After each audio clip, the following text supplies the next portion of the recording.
हमारी डिस्कशन कल हुई थी, एक तो असेसमेंट 1 के ऊपर और दूसरा कुछ हमने मार्जिनल एब्जॉर्प्शन मार्जिनल कॉस्टिंग की एक इलस्ट्रेशन देखी थी, इलस्ट्रेशन 3, जिसके हमने एक डिटेल कंप्रिहेंसिव फॉर्मेट और smart format when to use smart format इस पे बात हुई थी। कंप्रिहेंसिव फॉर्मेट आल्दो हमारी इलस्ट्रेशन 3 स्मार्ट फॉर्मेट से सारी हो गई थी, लेकिन वो स्मार्ट कंप्रिहेंसिव फॉर्मेट सीखना जरूरी इसलिए था कि आगे सवाल आने हैं ऐसे जिन पे वो फॉर्मेट हमारा इस्तेमाल होना है। सो आई वांटेड कि स्टेज पे आपको उससे तारुफ करवा दिया जाए और साथ ही रूल भी बता दिया, गाइडलाइन दे दी कि कब हम स्मार्ट फॉर्मेट से अपना टाइम बचा सकते हैं। तो कल के लेक्चर से क्वेश्चन, कोई इशू कल के लेक्चर से जिसको आप डिस्कस करना चाहते हो? अच्छा, हमने बात ये की थी कि स्मार्ट फॉर्मेट हमारी प्रेफरेंस रहेगी कि it saves a lot of time, लेकिन वो यूज सिर्फ 2 सूरतों में हो पाएगा। मार्जिनल कॉस्टिंग का स्मार्ट फॉर्मेट जो 3 लाइनों में पीएनएल बन जाता है, वो 2 सूरतों में यूज होगा when there is no opening stock, या ओपनिंग स्टॉक है तो उसकी कॉस्ट पर यूनिट वही है जो करंट पीरियड में कॉस्ट पर यूनिट आ रही है। अगर इन दोनों में से कोई भी कंडीशन एग्जिस्ट करे कि हम स्मार्ट फॉर्मेट से पीएनएल बनाते हैं। अच्छा जी, अब हम जरा एब्जॉर्प्शन कॉस्टिंग के तहत पीएनएल की तरफ चलते हैं। एब्जॉर्प्शन कॉस्टिंग के तहत पीएनएल में आपसे पहले बात कर चुका हूँ। ये पीएनएल वही पीएनएल है जो आपने फाइनेंशियल अकाउंटिंग में सीखा हुआ है, विद अ लिटिल मॉडिफिकेशन। छोटी सी मॉडिफिकेशन इसमें है, ओवरऑल सेम कॉन्सेप्ट है, छोटी सी मॉडिफिकेशन पे हम बात करेंगे। तो इसके लिए हम पहले ही इलस्ट्रेशन 4 को देखते हैं, जो कि मुझे लगता है कोई नई नहीं है शायद हमारे लिए, ये नहीं है। इलस्ट्रेशन 4 हमारी जी पहला इलस्ट्रेशन 4 है, फिर 5 है, फिर 6 है, तो 4 तो नया डाटा जी। चलें जी, 4 का नया डाटा है, इसको देखते हैं जी। Prepare absorption costing and marginal costing income statement for July. दोनों स्टेटमेंट बनाने को जिम्मे कहा जा रहा है, एब्जॉर्प्शन और मार्जिनल दोनों स्टेटमेंट बनाने को कहा जा रहा है। Xerox Limited commenced business on 1st July, making one product only. The cost per unit detail of which is as follows: direct labor, direct material, variable production overhead, fixed production overheads। इस पे हम बात कर चुके हैं। ये हमेशा OAR होता है, जो किस फॉर्मूले से आ रहा होता है? Budgeted overhead divided with budgeted activities। Budgeted overheads divided with budgeted activity, यहाँ से ये निकला होता है। ये हमेशा याद रखना है आपने। अच्छा जी, इसके बाद production, full production cost per unit है।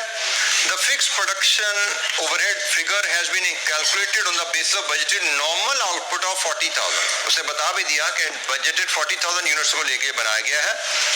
Fixed production overhead incurred in July was 25,000। Actual 25,000 overhead incur हुए। Selling, distribution, admin expenses are fixed 15,000 per month। Variable 10% of sale value। The selling price per unit is 45 and number of units produced and sold were production 3,000, sale 2,500।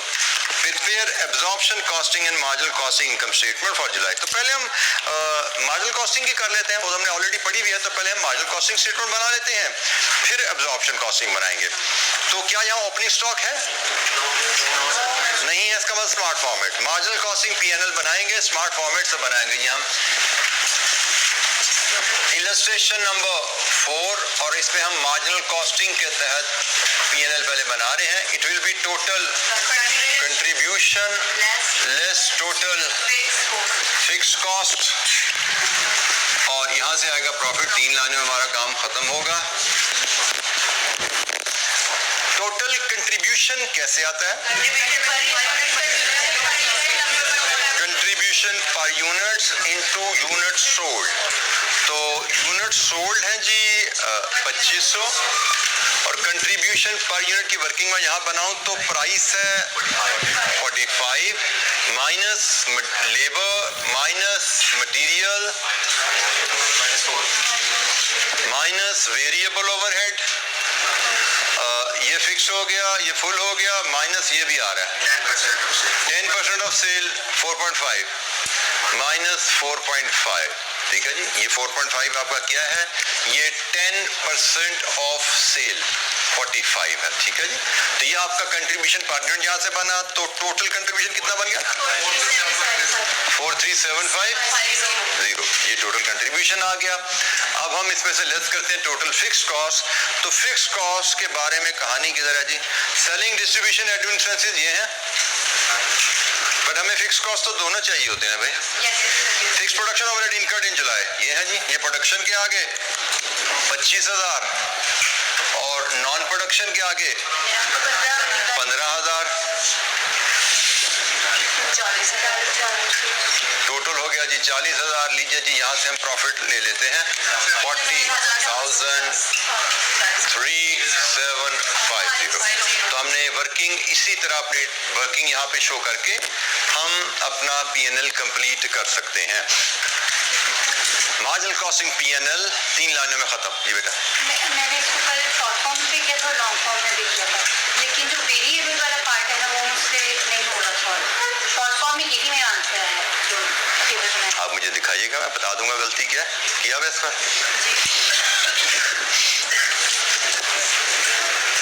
Format जिसमें गलती हो रही है आपसे, ये कहाँ से लिया आपने? ये फिगर कहाँ से? प्रोडक्शन 30 रुपीज कहाँ से है? 7 + 9 बेटा, फुल प्रोडक्शन कॉस्ट क्यों ली? मार्जिनल कॉस्टिंग कर रहे हो। फुल प्रोडक्शन कॉस्ट में फिक्स्ड ओवरहेड भी शामिल है बेटा, आपको मार्जिनल प्रोडक्शन कॉस्ट लेनी है, ठीक है। आप ये गलती कर रहे हैं यहाँ पे। ये आपकी प्रोडक्शन कॉस्ट सही है ना, 19 × 4 23 रुपए आपकी प्रोडक्शन कॉस्ट। आपने फुल पे इसको ले लिया, दिस रॉन्ग जी। Any question? अच्छा, जब हम एब्जॉर्प्शन कॉस्टिंग के तहत इसको करते हैं, एब्जॉर्प्शन कॉस्टिंग के तहत पीएनएल का फॉर्मेट मैं एक बनाता हूं, उसमें जो फिगर्स हुआ करेंगे वो पॉपुलेट कर दिया करेंगे। स्टैंडर्ड फॉर्मेट हमारा रहेगा sales less cost of sales, ठीक है जी, जो आपने सीखा हुआ है। कॉस्ट ऑफ सेल्स का फॉर्मेट में आल्दो यहाँ पे ओपनिंग स्टॉक है नहीं, मैं ओपनिंग स्टॉक की वैल्यू डिस्क्रिप्शन डाल देता हूँ ताकि आपको फॉर्मेट कंप्लीट नजर आ जाए। Opening stock plus production cost minus closing stock. एक यहाँ पे एडजस्टमेंट आनी है जो आपने पहले डील नहीं की हुई, वो एडजस्टमेंट मैं यहाँ पे आपसे शेयर कर लूंगा। तो एक आइटम नहीं आएगी, मैं पहले वाला फॉर्मेट ले आऊँ ना आपके सामने जैसे आप फेमिलियर हैं, फिर नई आइटम मैं बाद में डाल दूंगा। यहाँ से आपकी कॉस्ट ऑफ सेल्स आती है, फिर आप यहाँ से लाते हैं ग्रॉस प्रॉफिट, ग्रॉस प्रॉफिट में से लेस करते हैं, इसको हम नॉन प्रोडक्शन कहते हैं for the sake of simplicity, non production cost. Then you arrive at net profit.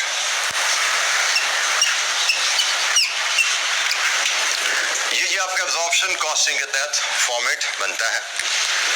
इसमें जो फिगर्स हमें हम आसानी से 1 by 1 डालना शुरू करें। Sales, unit sold 2500 into price 45, 2500 into 45 क्या बना जी रेवेन्यू? कितना? 1,12,500। लीजिए जी, ये हो गया हमारा सेल्स। ओपनिंग स्टॉक यहाँ पे है नहीं, मैंने सिर्फ आपको कंप्लीशन के लिए यहाँ पे लिखा था कि आपकी लिस्ट कंप्लीट हो जाए। प्रोडक्शन कॉस्ट अब यहाँ पे आपकी तवज्जो जाइए, पहली तवज्जो इधर चाहिए आपने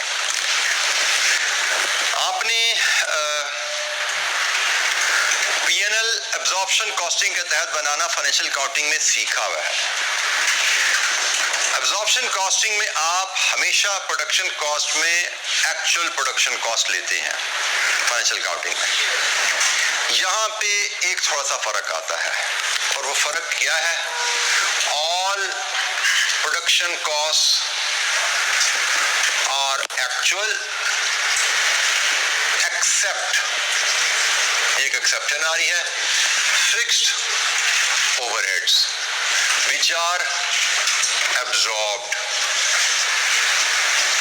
ठीक है जी, मैंने जो स्टार लगाया था इसको मैंने एक्सप्लेन कर दिया। You must remember this thing कि कॉस्ट एंड मैनेजमेंट अकाउंटिंग में आप जब भी एब्जॉर्प्शन कॉस्टिंग के तहत पीएनएल बनाओगे, ये जो प्रोडक्शन कॉस्ट की फिगर होगी इसमें सारी कॉस्ट एक्चुअल आएंगी सिवाय फिक्स्ड ओवरहेड। फिक्स्ड ओवरहेड की फिगर यहाँ पे जो ली जाती है वो एब्जॉर्ब्ड ली जाती है। ये प्रेजेंटेशन का पैटर्न है यहाँ पे, ठीक है जी।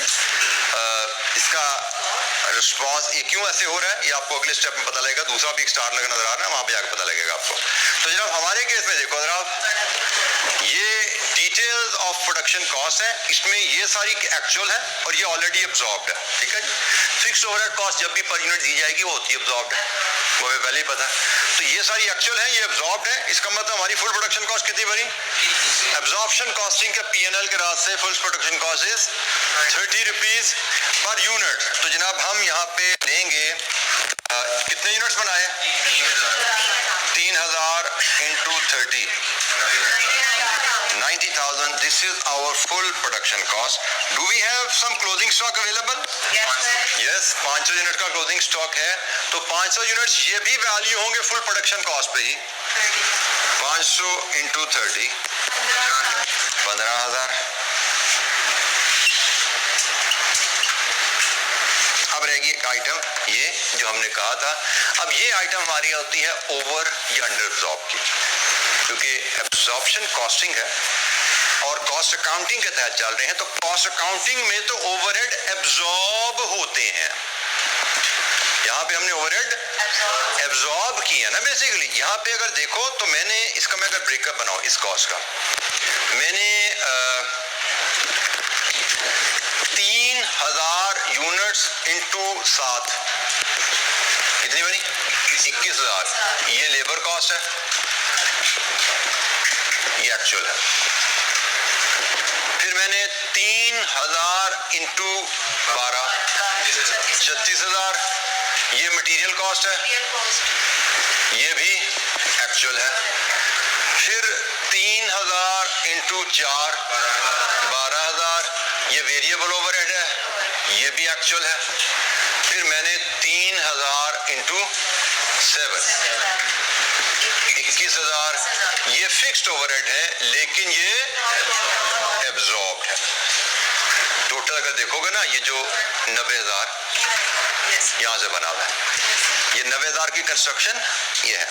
मैंने इकट्ठा 30 से मल्टीप्लाई कर दिया। हम अलग-अलग कहते हैं ऐसे टाइम ज़ाया होता, but this is a construction. इस 30,000 में 21,000 ओवरहेड, फिक्स ओवरहेड एब्जॉर्ब शामिल है। यही कहानी है। Yes, sir. इस 90,000 में फिक्स ओवरहेड एब्जॉर्ब के 21,000 शामिल हैं। तो भाई हम तो पीएनएल बना रहे हैं, पीएनएल तो एक्चुअल कॉस्ट पे बनता है, पीएनएल तो एक्चुअल कॉस्ट पे बनता है। तो एक्चुअल और एब्जॉर्ब का जो डिफरेंस है ना, वो यहाँ पे अलग से दिखा दिया जाता है। फाइनेंशियल अकाउंटिंग में आप इसमें ही एक्चुअल ओवरहेड डाल देते हो, फाइनेंशियल अकाउंटिंग में आप यहाँ पे फिक्स्ड ओवरहेड एक्चुअल डाल देते हो, लेकिन कॉस्ट अकाउंटिंग में ये एक फर्क आता है कि भाई यहाँ पे एब्जॉर्ब लिए जाते हैं और जो ओवर अंडर एब्जॉर्ब एक्चुअल से जो डिफरेंस होता है वो यहाँ डाल दिया जाता है। अब जरा देखो तो जो करो, हमारे ओवरहेड्स ओवर एब्जॉर्ब्ड है या अंडर एब्जॉर्ब्ड है? अंडर एब्जॉर्ब्ड है। हमारे ओवरहेड्स अंडर एब्जॉर्ब्ड है। मैं एक वर्किंग वन की मदद से अगर यहाँ पे एलैबोरेट करूं, ओवर अंडर एब्जॉर्ब देखने के लिए हम देखते हैं हमारे एक्चुअल ओवरहेड्स कितने हैं, एक्चुअल फिक्स्ड ओवरहेड कितने हैं और एब्जॉर्ब्ड फिक्स्ड ओवरहेड कितने हैं। तो एक्चुअल फिक्स्ड ओवरहेड हमारे 25,000 है, एब्जॉर्ब फिक्स्ड ओवरहेड मेरे ये आ रहे हैं, production into OR. Overhead absorb ऐसे निकलते हैं ना, एक्चुअल प्रोडक्शन इंटू ओआर, क्योंकि मुझे एब्जॉर्प्शन रेट क्या दिया गया? 7 रुपए पर यूनिट। 7 रुपए पर यूनिट है ना ओवरहेड एब्जॉर्प्शन रेट। तो वहां से एब्जॉर्ब्ड ओवरहेड निकालने का तरीका एक्चुअल प्रोडक्शन इंटू ओआर। तो ये एक्चुअल प्रोडक्शन इंटू ओआर मेरा ओवरहेड एब्जॉर्ब्ड है 21,000। मेरे overheads are under absorbed by 4,000। अब ये जो अंडर एब्जॉर्ब्ड ओवरहेड को मैंने यहाँ एडजस्ट करना है। अंडर एब्जॉर्ब्ड ओवरहेड का मतलब क्या कि मैंने यहाँ पे कॉस्ट कम चार्ज की, ज्यादा की, कम चार्ज की। तो भाई जो फर्क है वो यहाँ पे डाल दो, ऐड कर दो। तो जो अंडर एब्जॉर्ब्ड ओवरहेड होते हैं वो ऐड होते हैं और अगर ओवर एब्जॉर्ब्ड ओवरहेड हो तो लेस होते हैं।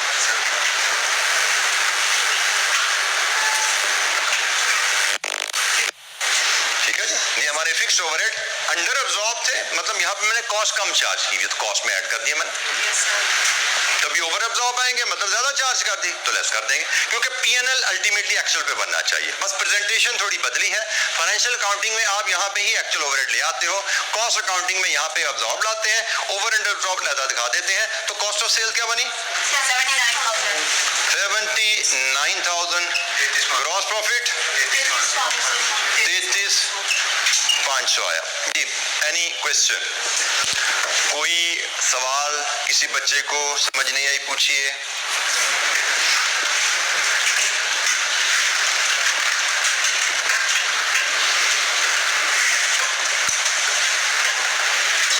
अच्छा, जब इसमें से नॉन प्रोडक्शन कॉस्ट लेस करनी है तो नॉन प्रोडक्शन कॉस्ट कौन सी है? दो है, सेलिंग एंड एडमिन ही है, सेलिंग डिस्ट्रीब्यूशन एडमिन है, लेकिन फिक्स प्लस वेरिएबल दोनों है। तो हमें तो यहाँ पे सारी की सारी लेनी है। तो चले मैं इसको, यहाँ पे जगह मेरे पास थोड़ी कम बची हुई है, मैं इसको वर्किंग 2 से सॉल्व करके ले आता हूँ। वर्किंग 2 पे यहाँ बना लेता हूँ मैं। एक फिक्स कॉस्ट कितनी? 15,000 और प्लस वेरिएबल कितनी है? 10% ऑफ सेल्स, 1,12,500 का 10%। तो टोटल कितनी बन गई? 26,250। ये हमारी टोटल कॉस्ट है 26,250। इसको लेस कर दो तो प्रॉफिट क्या बचा? 7,250। ये जी हमारे पास उसी महीने का प्रॉफिट अंडर मार्जिनल कॉस्टिंग और सेम मंथ का profit under absorption costing. Absorption costing में प्रॉफिट ज्यादा आ रहा है, हम यहाँ देख रहे हैं। हमने पहले बात की थी फर्क आएगा, पहले ही हम बात किए बैठे हैं कि मार्जिनल कॉस्टिंग एब्जॉर्प्शन कॉस्टिंग का प्रॉफिट फर्क आता है। फर्क क्यों आएगा इसमें हम बात करेंगे आगे चल के, बट फर्क आ रहा है, हमें नजर आ गया जी। Any question? कोई क्वेश्चन? हमने इलस्ट्रेशन 4 को सॉल्व किया मार्जिनल कॉस्टिंग एब्जॉर्प्शन कॉस्टिंग के तहत। सेम पीरियड सेम कंपनी, दो सिस्टम्स के तहत पीएनएल बनाया। मार्जिनल कॉस्टिंग के तहत उसी महीने का पीएनएल, कौन सा महीना था ये? जुलाई। जुलाई का पीएनएल मार्जिनल कॉस्टिंग के तहत, जुलाई का पीएनएल एब्जॉर्प्शन कॉस्टिंग के तहत। वही एक्टिविटी, वही सेल्स, प्रॉफिट फर्क है जी। Any question?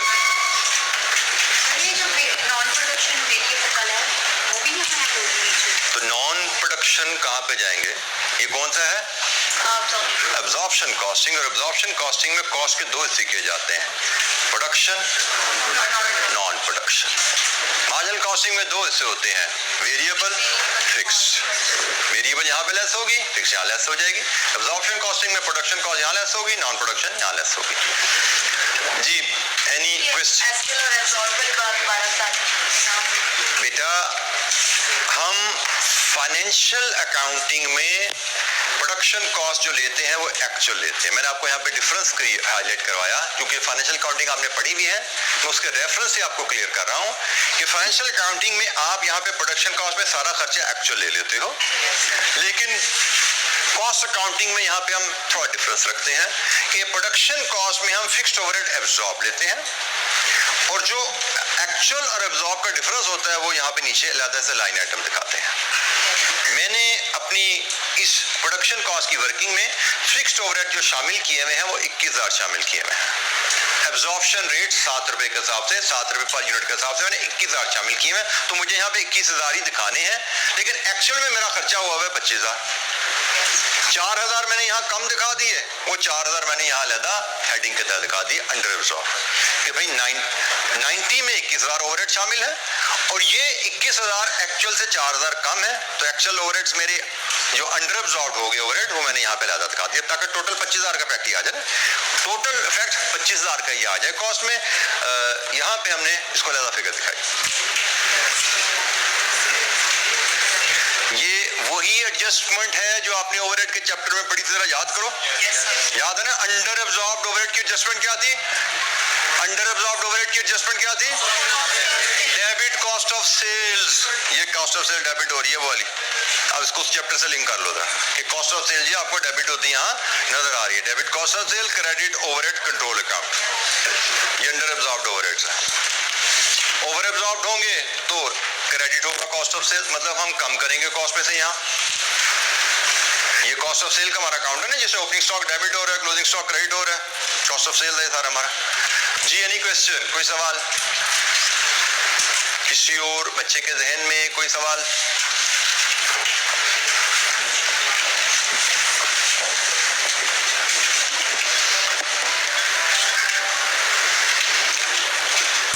इलस्ट्रेशन 5 ये वही इलस्ट्रेशन है जो कल हमने की थी इलस्ट्रेशन 3 में, जफर मैन्युफैक्चरिंग की मार्च अप्रैल 2 P&L बनाने की कहानी है।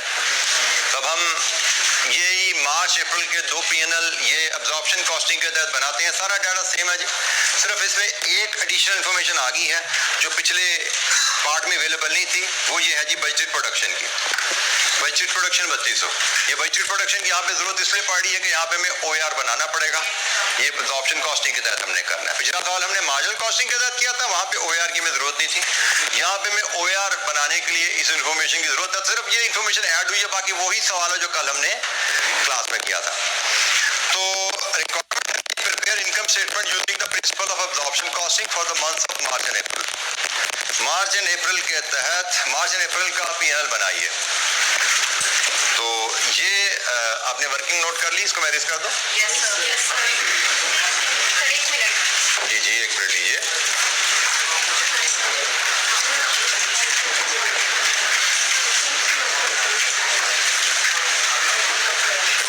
हो गया जी?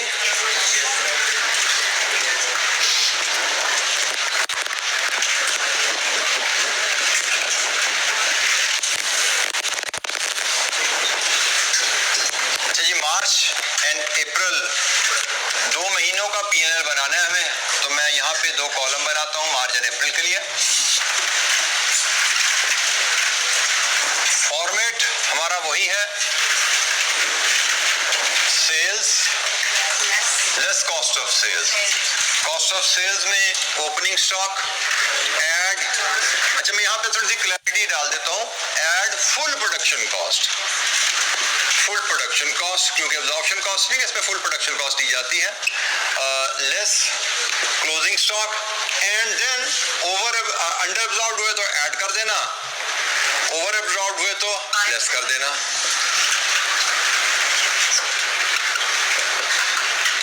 यहाँ पे हमारी कॉस्ट ऑफ सेल्स इन आइटम्स के बाद क्लोज हो जाती है। Then we can have gross profit, और ग्रॉस प्रॉफिट में से हम लेस कर देंगे नॉन प्रोडक्शन कॉस्ट, यहाँ से हमें नेट प्रॉफिट मिल जाएगा।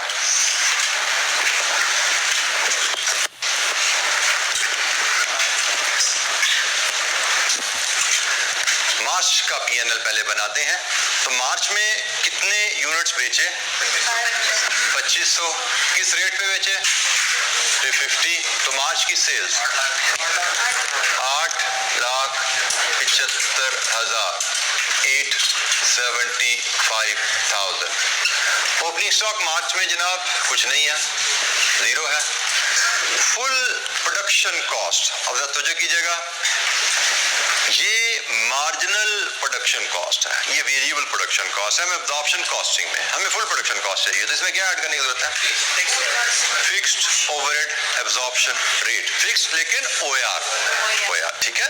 तो OR का डाटा मुझे इस क्वेश्चन में जो दिया गया है वो है जनाब ये पड़ा हुआ कि बजटेड फिक्स्ड ओवरहेड 160 और बजटेड प्रोडक्शन 32, तो 160,000 ओवर 3200 ₹50, ये है मेरा फिक्स्ड ओवरहेड एब्जॉर्प्शन रेट।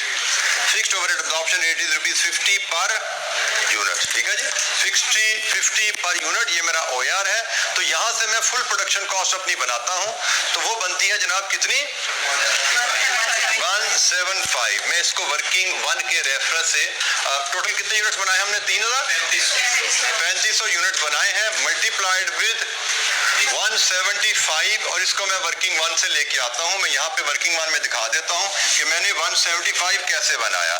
मैंने 175 बनाया है, 125 मार्जिनल प्रोडक्शन कॉस्ट है, प्लस इसमें मैंने 1,60,000 over 3200 fixed overhead absorption rate add किया। 175 मेरा यहाँ से बना। आई ट्राई कि मैं जैसे एग्जाम में रिक्वायर्ड है वैसे शो कर दूं। This is enough presentation from exam point of view. कि भाई हमने मल्टीप्लाई किया 175 से और 175 वर्किंग मान में मैंने दिखा दिया से, दिस इज गुड इनफ। कितनी बनी जी कॉस्ट? 612500। लीजिए जी, ये हमारी कॉस्ट आ गई। क्लोजिंग स्टॉक 1000 यूनिट पड़े हुए हैं, 175 पे ही वैल्यू होंगे। 1000 यूनिट्स 175 पे ही वैल्यू होंगे, 175,000। ओवर अंडर एब्जॉर्ब के लिए मैं वर्किंग 2 बना लेता हूं। मैं इसी के नीचे कंटिन्यू करता हूं वर्किंग 2 और मैं यहाँ पे ही 2 कॉलम मार्च अप्रैल के इस्तेमाल कर लूंगा। तो फिलहाल ओवर अंडर एब्जॉर्ब के हम देखते हैं हमारे एक्चुअल ओवरहेड्स कितने हैं, एक्चुअल प्रोडक्शन ओवरहेड्स। यहाँ पे ओवर अंडर एब्जॉर्प्शन की बात हो रही है तो प्रोडक्शन ओवरहेड के रेफरेंस से बात हो रही है। एक्चुअल प्रोडक्शन एफओएच कितने हैं, एब्जॉर्ब्ड कितने हैं, एब्जॉर्ब प्रोडक्शन ओवरहेड्स कितने हैं, और फिर यहाँ से हम ओवर या अंडर का हिसाब करेंगे। ओवर को हम पॉजिटिव, अंडर को हम नेगेटिव, ऐसे ही जैसे यहाँ पे उल्टा, वहाँ पे भी हम अंडर को पॉजिटिव ले रहे हैं तो अंडर को नेगेटिव, पॉजिटिव और ओवर को negative.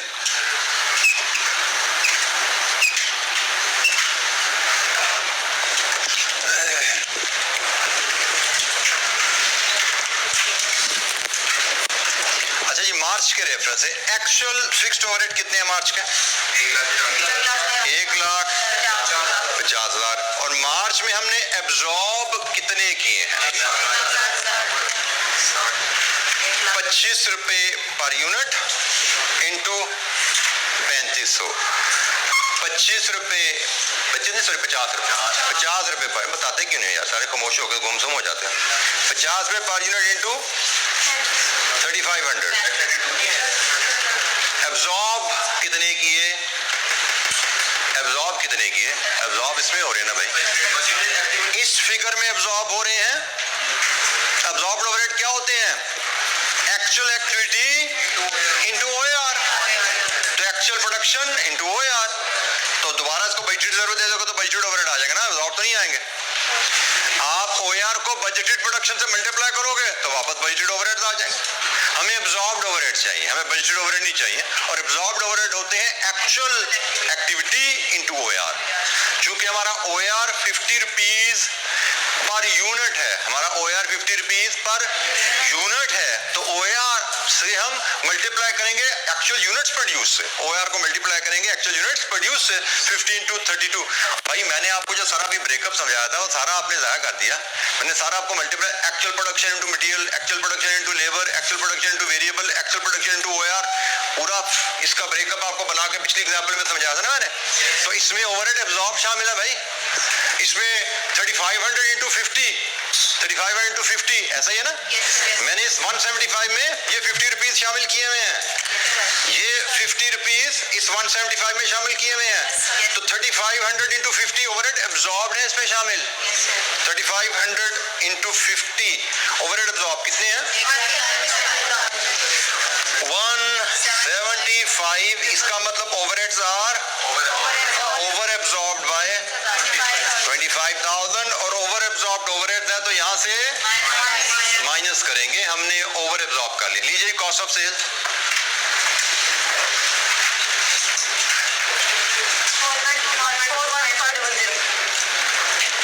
412500। Gross profit sales minus cost of sale 4624625000। Non production expenses. Non production expenses क्या क्या है हमारे पास मार्च में? एक फिक्स है और एक वेरिएबल है। नॉन प्रोडक्शन ये पड़े हुए ना यहाँ पे हमारे, this is 20 rupees per unit और एक फिक्स है 78,000। सो यहाँ पे मैं अगर इसकी वर्किंग इधर ही बना दूं, 20 rupees per unit, 20 into 2500 plus 78,000, 1,28,000 मार्च की हो गई जी 1,28,000। लीजिए जी यहाँ से प्रॉफिट बताइए मार्च का।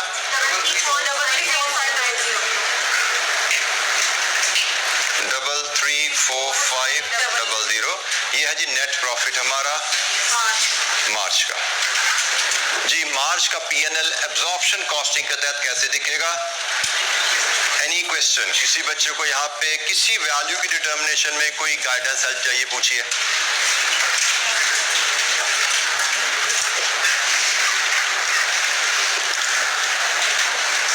अप्रैल का P&L बनाइए जरा, कंप्लीट P&L अप्रैल का बनाइए, और जिस बच्चे को समझ नहीं आई कोई वर्किंग पूछिए उससे।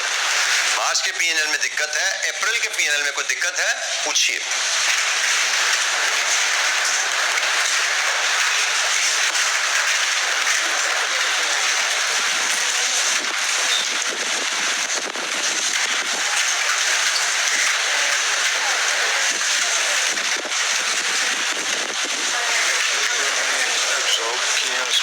प्रोडक्शन कॉस्ट में हमने उसको 3500 यूनिट्स पे एब्जॉर्ब किया।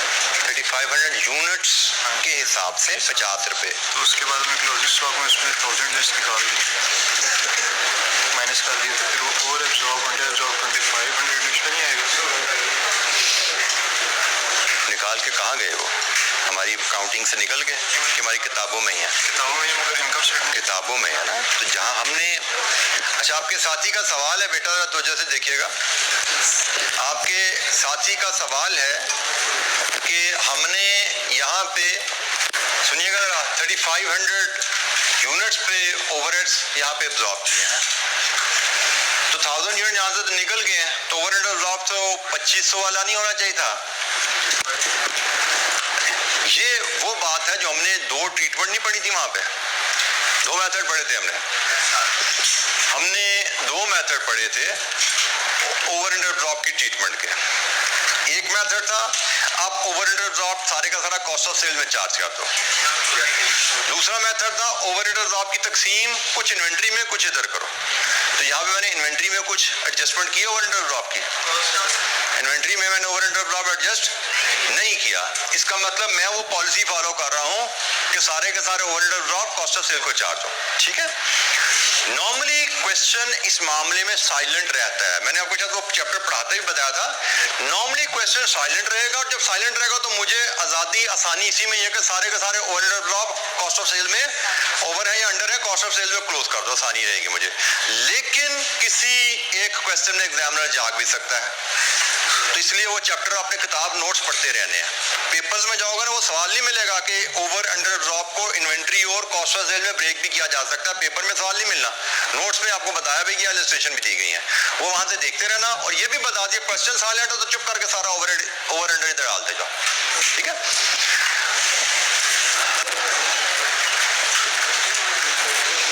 जी जनाब मुझे बताइए, अब तक तो हो जाएगा, हो गया होगा। अप्रैल की सेल 14 लाख, अप्रैल का ओपनिंग स्टॉक 1,75,000, अप्रैल की कॉस्ट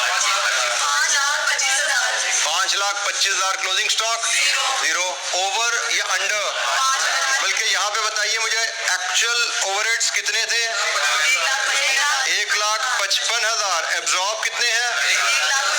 1,50,000, इसका मतलब अंडर एब्जॉर्ब्ड है। ओवर को हमने ब्रैकेट में शो करना था, अंडर एब्जॉर्ब्ड है 5,000, तो अंडर एब्जॉर्ब्ड है तो यहाँ पे फिर ऐड होंगे जी। Cost of sale 7,05,000, gross profit 6,95,000, non production cost 1,55,000, 5,40,000। लीजिए जी, ये हमारी मार्च और अप्रैल का P&L आपके सामने है। किसी स्टूडेंट को कोई कैलकुलेशन में गाइडेंस चाहिए या डिस्कशन पॉइंट के रेफरेंस से कोई हेल्प चाहिए, पूछिए।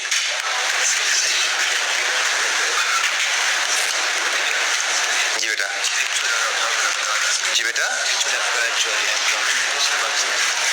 एक्चुअल एफएच बेटा क्वेश्चन में गिवन है हमें। Fixed production cost, actual data production cost given है, और एब्जॉर्ब्ड ओवरहेड से मुराद कि आपने प्रोडक्शन कॉस्ट में कितने फिक्स्ड ओवरहेड शामिल किए हैं। तो भाई 3,000 यूनिट्स के पीछे आपने 50 रुपए पर यूनिट के हिसाब से ओवरहेड शामिल किए ना। इस 175 में फिक्स्ड ओवरहेड कितने हैं? 50, 125 तो मार्जिनल कॉस्ट है, 50 हमने निकाला था ये जो ये 50 है ना, ठीक है, 160 over 32, इसमें हमने कितने ओवरहेड चार्ज किए हैं एब्जॉर्प्शन करके? 50 रुपीज, 50 इंटू 3000, सो 50 इंटू 3000 ये 35 है। अच्छा तेरा पढ़ा नहीं जा रहा है, लिख तो ऐसे जो पढ़ा जाए 3500 170, इतना हमने चार्ज किया हुआ है। असल खर्चा इतना हुआ तो हमने ये एक्स्ट्रा चार्ज कर दिया ना, ओवर एब्जॉर्ब तो प्रोडक्शन कॉस्ट पे हमने लेस कर दिया, यहाँ पे हमने कम चार्ज किया था, कॉस्ट में ऐड कर दिया। जी एनी क्वेश्चन? किसी बच्चे को कोई हेल्प चाहिए? You can raise your hand, I can come to your seat and guide you. जी बेटा, अप्रैल की फुल प्रोडक्शन, अप्रैल की कितने यूनिट्स है भाई? यहाँ से पढ़ना 3000 प्रोडक्शन कॉस्ट तो वही है 175 इंटू 3000। मार्च और अप्रैल में प्रोडक्शन कॉस्ट में यहाँ कोई फर्क नहीं है।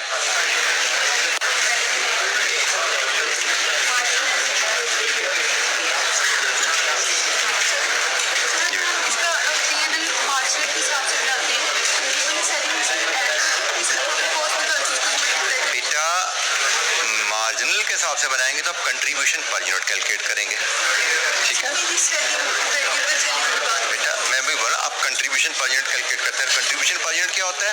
Price minus all variable cost, ठीक है? ऑल मतलब प्रोडक्शन की नॉन प्रोडक्शन सारी वेरिएबल कॉस्ट लेस करेंगे, तो प्राइस में से आप सारी वेरिएबल कॉस्ट लेस करेंगे। बाय द वे ये भी 125 वेरिएबल है, ठीक है? 125 जमा 20 145, योर वेरिएबल कॉस्ट इज 145 जो हमने कल किया था।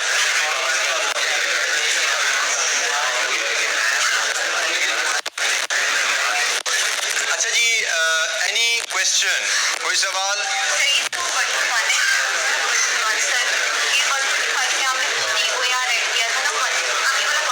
बेटा ये मेरी मार्जिनल प्रोडक्शन कॉस्ट है, क्वेश्चन में गिवन है, मुझे फुल प्रोडक्शन कॉस्ट चाहिए। और हमने बात की है एब्जॉर्प्शन कॉस्टिंग में फुल प्रोडक्शन कॉस्ट होती है marginal production cost plus fixed overhead absorption rate. हमारी full production cost absorption costing में हमेशा marginal production cost plus fixed overhead absorption rate ये होती है, ठीक है? तो मेरा ओवरहेड एब्जॉर्प्शन रेट कैसे आता है? Budgeted overhead divided by budgeted production, given है दोनों क्वेश्चन में। तो ये बजटेड ओवरहेड भी गिवन है, बजटेड प्रोडक्शन भी गिवन है। यहाँ से मैंने OR निकाल दिया, OR क्या निकला? 50 पर यूनिट, तो 125 per unit plus 50 per unit, full production cost is 175 per unit. तो मैं P&L में प्रोडक्शन भी 175 पर रिकॉर्ड करूंगा, मैं अपनी इन्वेंट्री की वैल्यू भी 175 पर रिकॉर्ड करूंगा। जी एनी क्वेश्चन? अच्छा जी, अब जरा आगे चलने से पहले यहाँ पे जरा हम प्रॉफिट्स की डिफरेंसेस को डिस्कस कर लें। प्रॉफिट्स के डिफरेंसेस को डिस्कस कर लें कि भाई हमने इसी एग्जांपल को लेके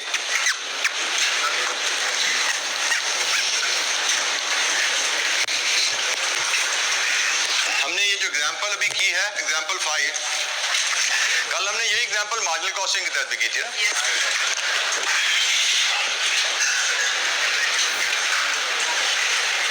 हम लाते हैं profits under marginal costing and absorption costing. March, April and total. अगर तुझे की जगह यहाँ पे जरा एब्जॉर्प्शन कॉस्टिंग का डाटा तो मेरे सामने पड़ा हुआ है। मार्च का प्रॉफिट कितना है? 5 लाख। मार्च का प्रॉफिट 3,34,500। अप्रैल का प्रॉफिट 5,40,000। टोटल 874 500। अब जरा कल की एग्जाम्पल 3 खोलिए, कल की एग्जाम्पल 3 खोलिए, उसमें बताइए मार्च का प्रॉफिट कितना आया था? 24,500। अप्रैल का प्रॉफिट कितना? 590,000।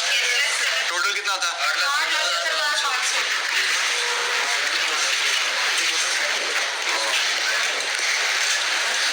अच्छा जी, अब यहाँ से हमने जो कहा था ना प्रॉफिट्स में डिफरेंसेस आ सकता है, और बाकी वो आ सकते वाली बात ही है, कभी आ रहा है कभी नहीं भी आ रहा, हम देखें अगर तो उसकी रीजंस क्या है और रिकंसिलिएशन की तरफ हमें जाना है। जो अगला पार्ट हमारा लर्निंग का P&L बनाना, हमने दोनों का मार्जिनल का एब्जॉर्प्शन का सीख लिया, अभी और भी एक्टिविटीज हमने करनी है, but now let's have some discussion about the reason for the profits में difference comparison and the reason for the difference and reconciliation. हम यहाँ पे देख रहे हैं कि मार्च के महीने में प्रॉफिट ज्यादा आ रहा है एब्जॉर्प्शन कॉस्टिंग का, अप्रैल के महीने में एब्जॉर्प्शन कॉस्टिंग का प्रॉफिट कम है, और जो टोटल देखते हैं तो बराबर। अच्छा जी, ये प्रॉफिट्स में डिफरेंस की रीजन लिंक होती है आपकी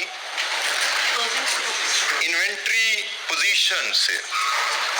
इन्वेंट्री पोजीशन से, इन्वेंट्री पोजीशन में हम लाते हैं ओपनिंग स्टॉक और क्लोजिंग स्टॉक। तो देखिए मार्च में ओपनिंग स्टॉक कितना था? 0। मार्च में क्लोजिंग स्टॉक कितना था? अप्रैल में ओपनिंग स्टॉक, क्लोजिंग स्टॉक, और 2 महीने की बात करें टोटल की तो मार्च का ओपनिंग स्टॉक 1000, मार्च का ओपनिंग स्टॉक, अप्रैल का क्लोजिंग। ये हम जब टोटल की बात कर रहे हैं तो टोटल से मुराद है मार्च प्लस अप्रैल, 2 महीने, 2 महीने का इकट्ठा पीएनएल है ना ये। तो 2 महीने का पीएनएल देखोगे तो मार्च का शुरू, अप्रैल के एंड, मार्च के शुरू में भी 0, अप्रैल के एंड में भी 0, यही कहानी है जी। अब आप देखिए, अगर ओपनिंग स्टॉक क्लोजिंग स्टॉक 0 है या 100 है या 200 है, हम इसको कहते हैं ओपनिंग क्लोजिंग स्टॉक बराबर है। अगर ओपनिंग क्लोजिंग स्टॉक के यूनिट्स बराबर हैं तो दोनों सिस्टम के तहत प्रॉफिट सेम आता है। अगर क्लोजिंग स्टॉक के यूनिट्स कम है तो अब्जॉर्प्शन कॉस्टिंग का प्रॉफिट कम है, अगर क्लोजिंग स्टॉक के यूनिट्स ज्यादा है तो अब्जॉर्प्शन कॉस्टिंग का प्रॉफिट ज्यादा है। यहां से हमने डायरेक्शन पकड़ ली, यहां से हमने प्रॉफिट्स में कम ज्यादा की डायरेक्शन देखनी है कि किस सिस्टम के तहत प्रॉफिट ज्यादा आएगा, किस सिस्टम के तहत प्रॉफिट कम आएगा। आप इन्वेंट्री का कंपैरिजन कर लो, अगर इन्वेंट्रीज ओपनिंग क्लोजिंग स्टॉक बराबर है तो हम कहेंगे दोनों सिस्टम बराबर प्रॉफिट रिपोर्ट करेंगे। अगर क्लोजिंग स्टॉक के यूनिट्स ओपनिंग से कम है, क्लोजिंग स्टॉक के रेफरेंस से याद रखो, क्लोजिंग स्टॉक कम है तो अब्जॉर्प्शन कॉस्टिंग कम है, क्लोजिंग स्टॉक ज्यादा तो अब्जॉर्प्शन कॉस्टिंग का प्रॉफिट ज्यादा। ठीक है जी।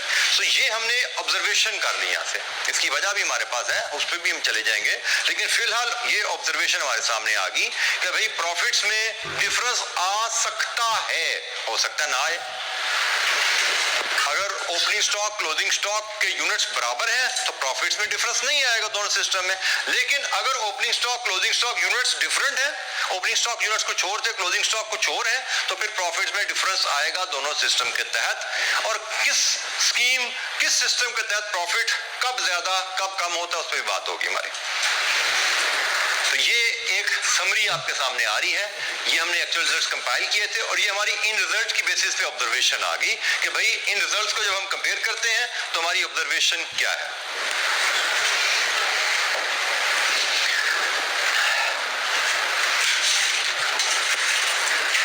अब ये डिफरेंस क्यों है हम उसको भी जरा समझ लें। मैं अगर इनके साथ वैल्यूज डालूं, मैं अगर क्लोजिंग स्टॉक की वैल्यूज लूं, जरा ओपनिंग स्टॉक क्लोजिंग, मैं फिलहाल क्लोजिंग स्टॉक की बात करूं, यहां पे क्लोजिंग स्टॉक आ रहा है ना, तो मैं अगर इसकी वैल्यूज लेके आऊं तो क्लोजिंग स्टॉक की वैल्यू मार्जिनल कॉस्टिंग में क्या थी? क्लोजिंग स्टॉक की वैल्यू मार्जिनल कॉस्टिंग कल की थी ना हमने, क्या थी? 1,25,000। और आज हमने एब्जॉर्प्शन कॉस्टिंग के तहत क्लोजिंग स्टॉक वैल्यू किया मार्च में 1,75,000। अब जरा तवज्जो से देखिएगा, क्लोजिंग स्टॉक पीएनएल में डेबिट होता है क्रेडिट होता है? दो लगाऊंगा तुम्हें। ओपनिंग स्टॉक डेबिट होता है, क्लोजिंग स्टॉक की एंट्री पीएनएल में क्या सीखी है आपने? Debit inventory credit PNL. Opening stock की एंट्री क्या सीखी हुई है? Debit PNL credit inventory. ये आपने काउंटिंग में सीखी हुई है, यहाँ पे भी पीरियोडिक इन्वेंट्री में आपको बताया था मैंने आपको, पीरियोडिक इन्वेंट्री में भी आपको ये चीज सिखाई गई थी जब हम इन्वेंट्री वैल्यूएशन का चैप्टर डिस्कस कर रहे थे। सो ओपनिंग स्टॉक की एंट्री पीरियोडिक सिस्टम में फाइनेंशियल काउंटिंग, क्योंकि फाइनेंशियल काउंटिंग पीरियोडिक पे चलता है, फाइनेंशियल काउंटिंग में ओपनिंग स्टॉक की एंट्री होती है debit PNL credit inventory opening stock, और क्लोजिंग स्टॉक की एंट्री होती है debit closing inventory credit PNL. Closing stock P&L में क्रेडिट होता है। अब देखो जरा, एब्जॉर्प्शन कॉस्टिंग में क्रेडिट वैल्यू ज्यादा है P&L को, मार्जिनल कॉस्टिंग में क्रेडिट वैल्यू कम है। तो it is very clear, credit is income, credit is income. तो यहाँ पे क्रेडिट ज्यादा तो यहाँ पे प्रॉफिट ज्यादा, यहाँ पे क्रेडिट कम तो यहाँ पे profit come. Basically difference on profit जो आ रहा है वो इन्वेंट्री वैल्यूएशन की वजह से आ रहा है कि भाई इन्वेंट्री वैल्यूएशन ही फर्क है। ये बात हमने सरसरी से पहले भी की थी कि मार्जिनल कॉस्टिंग एब्जॉर्प्शन कॉस्टिंग में कॉस्ट पर यूनिट ही डिफरेंट होती है। कॉस्ट पर यूनिट फर्क तो इन्वेंट्री की वैल्यू फर्क, और इन्वेंट्री की वैल्यू फर्क तो प्रॉफिट से फर्क आएंगे। हम इस क्वेश्चन के रेफरेंस से बात कर रहे हैं कि भाई यहाँ पे हमारी वैल्यूएशन में क्लोजिंग स्टॉक जो आ रहा है, ओपनिंग स्टॉक तो है ही नहीं, क्लोजिंग स्टॉक जो आ रहा है मार्जिनल कॉस्टिंग के तहत हमने 125 पे बुक किया है, एब्जॉर्प्शन कॉस्टिंग के तहत 175 पे बुक किया है। तो चूंकि हमने एब्जॉर्प्शन कॉस्टिंग के तहत 175 पे बुक कर लिया, हमने ज्यादा वैल्यू P&L को क्रेडिट कर दी, तो रिजल्टेंटली हमारा प्रॉफिट ज्यादा आ गया। और यही क्लोजिंग स्टॉक इधर ओपनिंग स्टॉक बन गया ना, जाके ओपनिंग स्टॉक बन गया। और ओपनिंग स्टॉक क्या होता है? डेबिट। ओपनिंग स्टॉक डेबिट होता है। अब इधर देखो तो मार्जिनल कॉस्टिंग के P&L को डेबिट कम गया, एब्जॉर्प्शन कॉस्टिंग के P&L को डेबिट ज्यादा चला गया। Debit is a cost, marginal costing में कॉस्ट कम बुक हुई, एब्जॉर्प्शन कॉस्टिंग में कॉस्ट ज्यादा बुक हुई। कॉस्ट कम तो प्रॉफिट ज्यादा, कॉस्ट ज्यादा तो प्रॉफिट कम। ठीक है, इट्स वेरी सिंपल कि इन्वेंट्री के डिफरेंस का इफेक्ट होता है जो यहाँ पे रिफ्लेक्ट हो जाता है। सो प्रॉफिट्स में डिफरेंस हो सकता है ना आए, हो सकता आए, आएगा तो वजह क्या है वो भी हमने देख ली, बैकएंड भी इसका देख लिया। हमने कहा जी जहाँ पे क्लोजिंग स्टॉक ज्यादा होगा ओपनिंग से, वहां पे एब्जॉर्प्शन कॉस्टिंग का प्रॉफिट ज्यादा है। जहाँ पे क्लोजिंग स्टॉक कम होगा एब्जॉर्प्शन कॉस्टिंग के, वहां पे एब्जॉर्प्शन कॉस्टिंग का प्रॉफिट कम होगा। और वजह क्या है? Difference in inventory value. Difference in inventory value ये वजह है जिसकी वजह से प्रॉफिट्स में ऊंच नीच आ जाती है। सो डिफरेंस आता है किस तरह, पॉजिटिव नेगेटिव डिफरेंस की डायरेक्शन क्या होती है और डिफरेंस की बैकएंड पे रीजन क्या है। अब सिर्फ आखिरी पार्ट हमारा रह गया रिकंसिलिएशन का। अच्छा भी रिकंसिलिएशन कैसे करनी है, वो एक सिंपल सी एक कैलकुलेशन है, 2 मिनट की, उस पर कोई इशू नहीं है। बाकी यहाँ तक ये सिनेरियो और इससे लिंकेज, यहाँ पे कोई मसला जी बेटा? कौन से बेटा?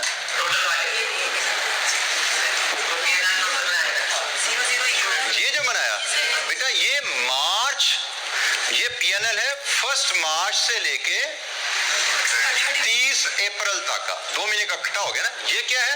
ये 1 मार्च से 31 मार्च का P&L है। ये P&L आपका 1 अप्रैल से 30 अप्रैल का P&L है। ये 2 महीने का इकट्ठा हो गया। 2 महीने का मतलब 1 मार्च का शुरू हुआ, 30 अप्रैल को खत्म हुआ। ये 2 महीने का कटा प्रॉफिट है ना, मार्च प्लस अप्रैल का, तो 2 महीने का P&L है। तो इसमें 2 महीने का P&L में ओपनिंग स्टॉक से मुराद मार्च का ओपनिंग स्टॉक, 2 महीने के P&L में क्लोजिंग स्टॉक से मुराद अप्रैल का क्लोजिंग स्टॉक। तो मार्च का ओपनिंग स्टॉक, अप्रैल का क्लोजिंग स्टॉक, 0-0, मार्च का ओपनिंग, अप्रैल का क्लोजिंग। जी एनी अदर क्वेश्चन? किसी और बच्चे के ज़हन में कोई और सवाल? अच्छा जी, लास्ट आइटम है रिकंसिलिएशन की, कि जब हमारे मार्जिनल एब्जॉर्प्शन कॉस्टिंग के प्रॉफिट्स डिफरेंट आ रहे हैं तो इन प्रॉफिट्स को रिकंसाइल कैसे किया जा सकता है। तो जनाब बड़ी ही सिंपल सी एडजस्टमेंट है। रिकंसाइलिंग एडजस्टमेंट जो होती है, रिकंसाइलिंग एडजस्टमेंट कह लें इसको,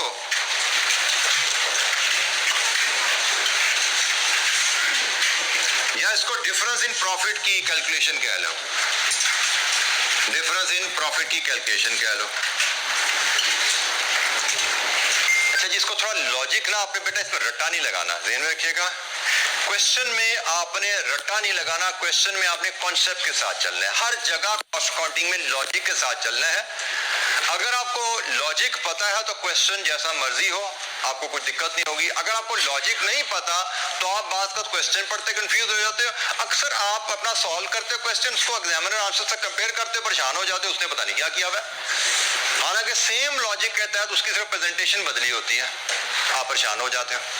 ठीक है, तो हमने कॉन्सेप्ट्स को अगर एब्जॉर्ब किया हुआ है, लॉजिक्स के साथ समझा हुआ है, तो हमें किसी क्वेश्चन में दिक्कत नहीं आएगी इंशाअल्लाह। हमें एग्जामिनर के सॉल्यूशन को भी समझने में कोई दिक्कत नहीं होगी। मैं फिर कह रहा हूं कि फॉर्मेट फर्क होते हैं। जैसे मैं just to give you an idea, ये ओवर एंड एब्जॉर्ब हमने क्या किया, यहाँ पे एडजस्ट किया। एग्जामिनर के किसी सॉल्यूशन में आपको ये यहाँ पे भी एडजस्ट होता नजर आता है। तो जैसे देखना, मैं आपको बता रहा हूं कि दिमाग कैसे आपको कैसे परेशान करता है। आपने क्या सीखा हुआ है, ओवर एब्जॉर्ब हो तो लेस करना है, अंडर एब्जॉर्ब हो तो ऐड करना है। वजह क्या है, क्योंकि आप एडजस्टमेंट कर रहे हो कॉस्ट में। अंडर एब्जॉर्ब है मतलब कॉस्ट कम चार्ज हुई है, ऐड कर दो। ओवर एब्जॉर्ब है मतलब कॉस्ट ज्यादा चार्ज हुई है, लेस कर दो। लेकिन अगर इसको यहाँ पे आकर एडजस्ट करोगे तो आप क्या एडजस्टमेंट कॉस्ट में कर रहे हो, एडजस्टमेंट आप प्रॉफिट में कर रहे हो, तब तो साइन उलट हो जाएगा ना। ओवर एब्जॉर्ब का मतलब कॉस्ट ज्यादा चार्ज हो गई है, मतलब प्रॉफिट हमारा कम हो गया, ऐड होगा। Just to give you an example कि अगर आपने रटा मारा हुआ है तो आपने समझ नहीं आई हुआ कि एग्जामिनर ने क्या कर दिया भाई। लेकिन अगर हम थोड़ा सोच के काम कर रहे हो, भाई हम यहाँ पे ऐड कब कर रहे हैं, लेस कब कर रहे हैं, व्हाट इज द लॉजिक, तो यहाँ की जगह अगर इधर एडजस्टमेंट आ जाएगी तो लॉजिक के मुताबिक साइन बदल जाएगा ना। तो कॉस्ट में ज्यादा बुकिंग हो गई है तो प्रॉफिट कम हो गया, कॉस्ट को कम कर लो या प्रॉफिट को बढ़ा लो, एक ही बात है। यहाँ पे कॉस्ट को बढ़ा लो या प्रॉफिट को कम कर लो, एक ही बात है।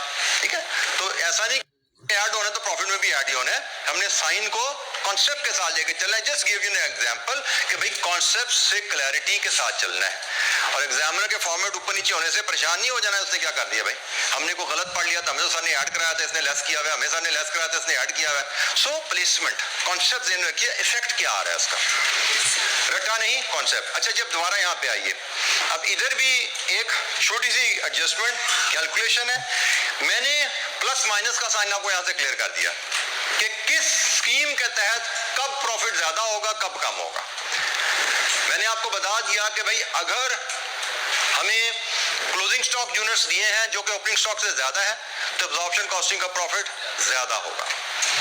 अगर हमें क्लोजिंग स्टॉक दिए हैं जो कि ओपनिंग स्टॉक से कम है तो एब्जॉर्प्शन कॉस्टिंग का प्रॉफिट कम होता है। यहाँ पे हमें रिकंसिलिएशन और ये साइन क्यों चाहिए, क्योंकि एग्जामिनर बात करता है कहेगा जी मार्जिनल कॉस्टिंग का प्रॉफिट ये पड़ा हुआ है, एब्जॉर्प्शन कॉस्टिंग का प्रॉफिट बताओ क्या होगा, इन्वेंट्री पोजीशन बता देगा। जैसे मैं आपसे सवाल करूं, आपको ये फिगर नहीं अवेलेबल, ये फिगर अवेलेबल नहीं, ये फिगर अवेलेबल है। मैं आपसे कहूं जी ये पड़ा मार्जिनल कॉस्टिंग का प्रॉफिट, ये पड़ा ओपनिंग स्टॉक क्लोजिंग स्टॉक, अब मुझे बताओ एब्जॉर्प्शन कॉस्टिंग का प्रॉफिट क्या आएगा। तो हमने जो भी कॉन्सेप्ट पढ़ा है कि भाई क्लोजिंग स्टॉक यूनिट ज्यादा है, इसका मतलब एब्जॉर्प्शन कॉस्टिंग प्रॉफिट ज्यादा होगा। मार्जिनल कॉस्टिंग में कुछ ऐड करेंगे, यही है ना। हमने यहाँ से पढ़ा कि भाई क्लोजिंग स्टॉक यूनिट ज्यादा है तो एब्जॉर्प्शन कॉस्टिंग का प्रॉफिट ज्यादा होगा, मतलब मार्जिनल कॉस्टिंग प्रॉफिट में कुछ ऐड होगा तो एब्जॉर्प्शन कॉस्टिंग का प्रॉफिट आएगा। अब क्या ऐड होगा वो हम यहाँ से कैलकुलेट करने जा रहे हैं। डिफरेंस इन प्रॉफिट क्या है वो हम यहाँ कैलकुलेट करते हैं। तो डिफरेंस इन प्रॉफिट होता है जी difference in opening stock, difference in opening stock and closing stock units। मैं अगेन यहाँ पे opening minus closing, closing minus opening नहीं लिख रहा, मैं लिख रहा हूँ डिफरेंस, क्योंकि ओपनिंग माइनस क्लोजिंग करो, क्लोजिंग माइनस ओपनिंग करो, प्लस माइनस साइन बदल जाएगा ना। मैं साइन की बात ही नहीं कर रहा क्योंकि साइन मैंने यहाँ पे पहले ही ले लिया हुआ है कि भाई मुझे जो भी डिफरेंस है ऐड करना है। तो इसलिए मैं कह रहा हूँ सिर्फ ओपनिंग क्लोजिंग स्टॉक का डिफरेंस लो और इसको मल्टीप्लाई कर दो फिक्स्ड OAR से। हमारे केस में ओपनिंग क्लोजिंग स्टॉक का डिफरेंस कितना है, 1000 का। मैं 1000 माइनस 0 कर देता हूँ, हाई माइनस लो कर देता हूँ, डिफरेंस आ गया। मल्टीप्लाइड विद OAR कितना है 50 का, तो डिफरेंस इन प्रॉफिट 50,000। लीजिए जी 50,000 ऐड कीजिए तो 3, 3, 4, 500, यही था ना प्रॉफिट आपका।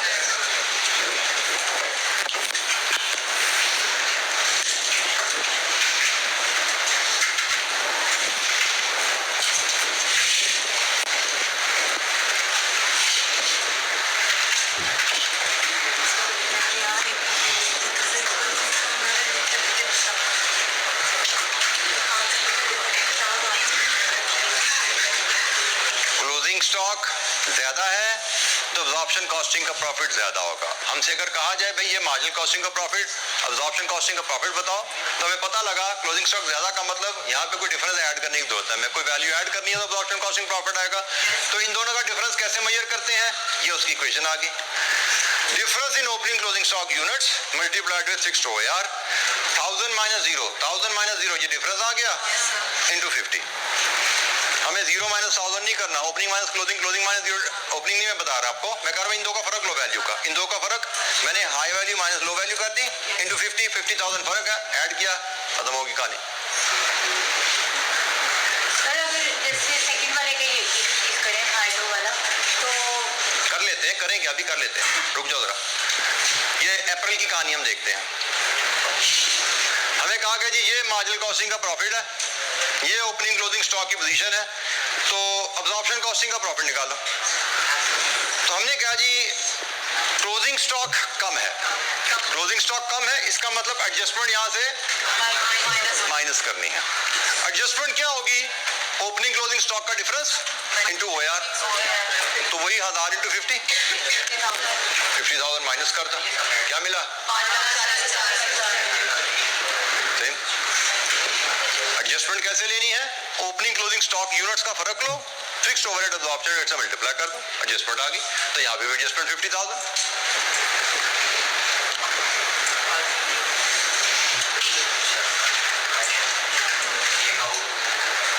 जी एनी क्वेश्चन, और यहाँ पे तो प्रॉफिट्स हैं ही बराबर। अच्छा अब ना एग्जामिनर हमें एब्जॉर्प्शन कॉस्टिंग का प्रॉफिट देकर मार्जिनल कॉस्टिंग करने को कह सकता है, तो हम इसमें से माइनस कर देंगे 50,000। हमें एब्जॉर्प्शन कॉस्टिंग का प्रॉफिट देकर मार्जिनल कॉस्टिंग कह सकता है, तो इधर मार्जिनल एब्जॉर्प्शन कॉस्टिंग प्रॉफिट कम है तो ऐड करके ऊपर चले जाएंगे। तो हमें जिस तरह भी डायरेक्शन से लेना है हम उस तरह कर सकते हैं।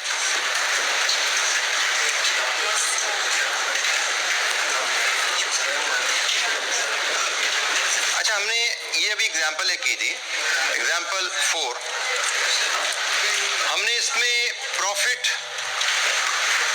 अंडर मार्जिनल कॉस्टिंग लिया था, बल्कि मैं इसका प्रॉफिट अंडर एब्जॉर्प्शन कॉस्टिंग कहता हूँ। कितना लिया था जी बताओ जरा, एग्जाम्पल 4 से। एब्जॉर्प्शन कॉस्टिंग के तहत प्रॉफिट बेटा 7,250। अब मैं आपसे कहता हूं एडजस्टमेंट या डिफरेंस की वैल्यू कैलकुलेट करो, प्लस माइनस साइन लगाओ और profit under marginal costing calculate करके दो मुझे जरा। वैसे हमारे पास profit under marginal costing available है, लेकिन उसको मैं वेरिफिकेशन के लिए इस्तेमाल करूंगा। फिलहाल इस डाटा से आप मुझे profit under marginal costing calculate करके दिखाइए, उसको फिर वेरीफाई करेंगे कि बाकी हमारा मार्जिनल कॉस्टिंग प्रॉफिट यही आया था जब हमने सवाल किया था। ये जी reconciliation difference plus minus sign, यहां से गाइडेंस लीजिए जी बेटा। ये बेटा इसमें डिफरेंस है ही नहीं ना ओपनिंग क्लोजिंग स्टॉक बेटा। ये बेटा मैंने क्या लिखा, ये किस महीने किस पीरियड का अकाउंट है, ये कब शुरू हुआ, ये पीरियड कब शुरू हुआ, 1 मार्च का ओपनिंग स्टॉक क्या है, पीरियड कब खत्म हुआ